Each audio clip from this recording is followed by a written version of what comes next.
저는 자꾸 2016년도에 탄핵 트라우마를 얘기하지만 저는 개인적으로 볼 때는 그냥 권성동 의원이 개인적으로 2016년도 박근혜 대통령에 대한 탄핵을 주도했기 때문에 탄핵 속죄를 하려는 게 아닌가. 이번에 탄핵 반대를 해서. 그래서 그냥 본인이 지금 탄핵 속죄를 해야 되는 그런 타이밍이 지금 아니거든요. 그래서 지금 윤석열 대통령에 대한 어떤 정치적 의리를 지키고 그다음 탄핵 속죄를 하고 그리고 만약에 한동훈 대표가 물러나고 나면 어떤 친윤계 주도의 어떤 새 판짜기를 하겠다. 이런 예. 것들이 정말 너무나도 한가로운 상황들이잖아요, 지금. 그래서 예. 아마 저는 내일 아마 그 국민의힘 의원들이 조금 현명한 판단을 할 것으로는 기대를 하지만 비상계엄이라는 이 희대의 사건이 터졌기 때문에 저는 당연히 누구도 맞지 않으려고 해서 추대로 갈 줄 알았습니다. 그런데 이런 비상시국에 갑자기 경선을 한다고 하니까 또 거기에 친윤 후보가 또 나온다고 하니까 저는 국민의힘은 여기서 새로운 정치의 좀 뉴노멀이 아닌가. 예를 들어서 정치라는 것이 책임이 그 자리에 갔다가 예. 잘못되면 물러서는 것이 사실 도리지 않습니까? 예. 그런데 국민의힘은 요즘 보면 내가 더 잘할게라고 또 다시 나서는 것 같아요. 그러니까 지금 친윤계 권성동 의원이 전 다시 나서는 것이 저는 이것이 국민들에게 과연 어떻게 느껴질까? 내일 원내대표 선거에서 권성동 의원이 당선이 됐잖아요. 그러면 저희 당은요 그냥 내란 동조당 거의 뭐 국민의힘은 구제불능의 패족이 되지 않을까. 원내대표 바뀌었다고 해서 뭐 짐 쌀 일은 없죠. 그런데 이제 아까 얘기했던 그 공작이 더 본격화되겠죠. 한동훈 지도부를 최고위원 4명 사퇴시켜서 지도부 붕괴. 한동훈을 제2의 이준석으로 만들겠다라고 하는 게 노골화되겠죠. 핵심적인 그 찐윤으로 불리는 분은 원내대표로 해서 당을 장악하겠다라는 것들이 이게 과연 무슨 얘기지? 너무 비현실적이어서 예. 저는 너무 염치 없는 일이 아닌가 국민께 그리고 당원들께 예. 그런 생각이 들어요. 그리고 또 장동혁 최고와 예. 그리고 진정호 최고에 대해서 친윤 사이트들 그리고 뭐 김건희 여사 사이트 이런 데서 예. 계속 사퇴하라고 전화번호까지 공개해서 압박을 가하고 있는 거 보면 결국은 당을 그 다시 친윤들이 그 컨트롤할 수 있는 그런 상태로 가져가려는 게 아니냐. 지금 신지호 전략기획 부총장이죠. 김종혁 최고위원의 언론 인터뷰를 들으셨는데 이렇게 진행되고 있는 겁니까? 가능성이 있다고 보세요? 그래서 저분들이 이제 그렇게 생각할 수 있는 게 결국 당 대표적 관점에서 보고 있다고 보이거든요. 물론 예. 제가 볼 때 내일 그 아마 친윤계 권성동 의원이 새 원내대표가 된다면 아마 그분 같은 경우에는 원조 친윤이기 때문에 저는 아마 탄핵 반대라고 하는 그 당론을 계속적으로 유지하려고 하는 상황이 있을 겁니다. 예. 하지만 그렇다고 하더라도 지금 계속 표결에 참여하고 있는 의원들이 늘어나고 있고 또 탄핵 여론이 계속 높아지고 있는 상황이기 때문에 탄핵 반대하는 그 당론이 그 결과 그대로 유지되지 않을 가능성이 높거든요. 예. 두 번째는 아마 탄핵이 가결된다고 한다면 한동훈 대표 체제를 무너내고 아마 권성동 원내대표가 만약 새로 원내대표가 된다면 아마 새로운 비대를 꾸려서 당을 접수하겠다 이런 것 같은데 가장 중요하게 놓치고 있는 부분이 아까 말씀드린 것처럼 탄핵이 이루어지게 되면 조기 대선이 가시화가 되는 겁니다, 이제. 그렇죠. 그리고 예. 그러면 이제 내년 뭐 탄핵 심판이 뭐 한 3개월 걸린다고 하고 하면은 내년 뭐 한 4월이나 5월 달쯤에 조기 대선이 이어질 가능성도 높고요. 예. 두 번째는 지금 내란죄 수사가 진격되고 있기 때문에 만약에 현직 대통령이 검찰 포토라인에 서거나 긴급 체포되는 상황이 벌어지게 되면 그것은 정말 너무너무 대한민국 국격을 떨어뜨리는 것이기 때문에 예. 저는 아마 대통령이 즉시 전격적으로 하야하는 가능성도 남아있다고 보이거든요.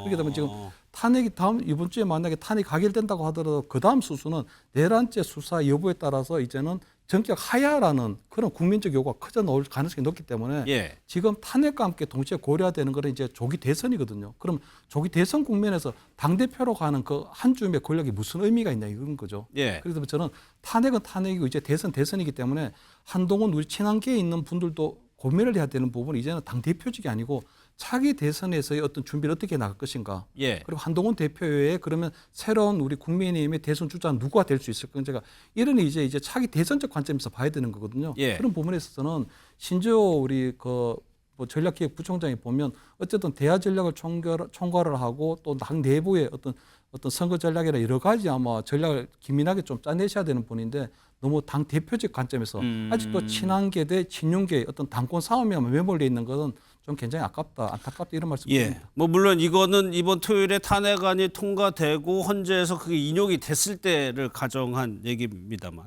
근데 앞서 저희가 수사 관련한 얘기를 많이 했는데 지금 두 개로 정치적 국회에서 벌어지는 일이 있고 수사기관에서 벌어지고 있는 일이. 박근혜 전 대통령 같은 경우에는 이 국회에서 일이 끝난 다음에 대통령 탄핵이 되고 수사가 이제 되는 측면이 있었는데 네. 이번에 동시에 이렇게 진행이 되고 있어서 네. 경우의 수라고 그럴까 이 사례가 너무 많아지는 것 같거든요 지금. 그렇습니다. 이제 사실 근데 이제 박근혜 전 대통령 국정농단 때의 탄핵과 지금 이번에 윤석열 대통령의 비상 계엄으로 인해서 이루어질 수 있는 예상되는 탄핵과는 사실 이 사건의 사이즈 자체가 너무 다릅니다. 그리고 국민들이 받고 있는 충격조차도 다르고요. 예를 든다면 이게 적절한 표현인지는 모르겠습니다만 어쨌든 박근혜 전 대통령의 국정농단 사건 같은 경우는 일종의 단 한마디 한 단어로 축약을 하면 경제 공동체. 그러니까 박근혜 전 대통령 곁에 있었던 최순실이라는 분의 일종의 어떤 경제적 이득을 취하기 위한 어떤 그런 비위적인 성격이 있었다면 이번에 윤석열 대통령의 비상계엄으로 인한 이 큰 탄핵까지 갈 수 있는 이 큰 사건은 이런 비위 행위라든지 그런 행정적인 요소가 아니라 그야말로 나라가 흔들릴 수 있는 그런 그야말로 국기문란, 국헌문란의 큰 사이즈이기 때문에 사실 어떤 상황이 벌어질지는 좀 지켜봐야겠지만 저는 의외로 저번 사건 같은 경우는 다퉈볼 여지가 많았다고 생각을 합니다. 박근혜 전 대통령 상황 같은 경우는. 하지만 윤석열 대통령의 이 사건 같은 경우는 의외로 상당히 명쾌하고 빨리 끝날 것 같다. 그러니까 수사도 진실을 찾아가는 방법이 아니라 이미 나와 있는 진실을 가지고 확인하는 대조 작업 정도면 저는 끝날 수 있기 때문에 저는 사건이 빨리 끝나고 바로 탄핵 심사도 저는 그렇게 길지 않게 끝나지 않을까. 더 빨라질 수 있다는 말씀. 그렇게 왜냐하면 또 그때 경제 상황과 지금의 경제 상황이 너무나도 급박한 차이도 있기 때문에 그렇기 때문에 저는 박근혜 전 대통령 때보다는 사건이라든지 탄핵 심판이라든지 투 트랙 자체가 이미 빠르게 진행될 것으로 예상되었습니다. 사실 이런 것들이 지금 국민의힘 원내대표 선거가 상당히 조금 변수 영향을 미칠 수 있는 것 같아요. 지금 두 명의 의원이 지금 출사표를 던졌죠. 권성동 의원하고 김태호 의원인데 일단 얘기를 좀 들어보겠습니다. 6년 전부는 아니고 다수의 의원님들께서 어려운 상황에 원내대표 경험이 있는 저가 원내대표가 돼서 어려운 당 상황을 잘 조정하고 의원들의 신부름꾼이 되라는 그런 말씀을 주셨는데 좀 더 많은 의원님들의 의견을 들어서 등록 여부를 결정하려고 합니다. 이제 당을 위한 정치로 비춰져서는 안 된다. 진짜 국민을 생각하고 국가를 생각하는 그런 정치적 모습도 우리가 이제 의연하게 보여줘야 될 때가 되었다. 글쎄요, 저는 계파에 의존해서 지금까지 정치를 하지 않았고 그런 게 있다면 제가 좀 뜯어고치겠습니다. 일단 두 후보 얘기를 들어봤고 저희가 본격적으로 얘기하기 전에 저런 계파 갈등으로 비춰지는 거에 대한 비판적인 시각도 있는 것 같아요. 그렇습니다. 지금 아주 탄핵이라는 아주 엄중한 상황 그리고 비상계엄이 선포됐다 해제되는 여러 가지 지금 내란죄까지 거론되고 있는 상황인데 지금 당내에서는 여전히 친윤계다, 그다음 친한계다. 약간은 지금 보니까 앞으로 이후에 탄핵 이후에 벌어질 여러 가지 당내 상황만 지금 고려하고 있는 그런 것처럼 보이거든요. 그래서 그런 부분들도 굉장히 좀 국민의 눈살을 찌푸리게 하지 않을까 이렇게는 보이는데 저는 지금 권성동 지금 의원이 조금 출사표를 던진 건 조금은 의외였거든요. 의외였는데 저는 어쨌든 지금 본인이 그래도 그때 2016년도 박근혜 탄핵을 그때 주도를 했었고 그리고 또 본인이 원내대표라든가 이런 걸 했었던 부분이 있기 때문에 하는데 결국 이제 권성동 의원이 나갔다는 거는 결국은 마라톤 회의를 통해서 만들어졌던 탄핵 반대라고 하는 당론을 유지하겠다는 거거든요. 탄핵 반대라는 당론을 유지하겠다는 거고 그 속에는 결국은 아무래도 친윤계는 결국은 윤석열 대통령하고의 어떤 정치적 의리를 지키겠다. 정치적 의리를 지키겠다는 걸로 보이는 거거든요. 정치적 의리를 지켜서 어쨌든 탄핵 반대를 해서 대통령에 대한 탄핵을 막겠다는 건데 저는 자꾸 2016년도에 탄핵 트라우마를 얘기하지만 저는 개인적으로 볼 때는 그냥 권성동 의원이 개인적으로 2016년도 박근혜 대통령에 대한 탄핵을 주도했기 때문에 탄핵 속죄를 하려는 게 아닌가. 이번에 탄핵 반대를 해서. 그래서 그냥 본인이 지금 탄핵 속죄를 해야 되는 그런 타이밍이 지금 아니거든요. 그래서 지금 윤석열 대통령에 대한 어떤 정치적 의리를 지키고 그다음 탄핵 속죄를 하고 그리고 만약에 한동훈 대표가 물러나고 나면 어떤 친윤계 주도의 어떤 새 판짜기를 하겠다. 이런 것들이 정말 너무나도 한거로운 상황들이잖아요, 지금. 그래서 예.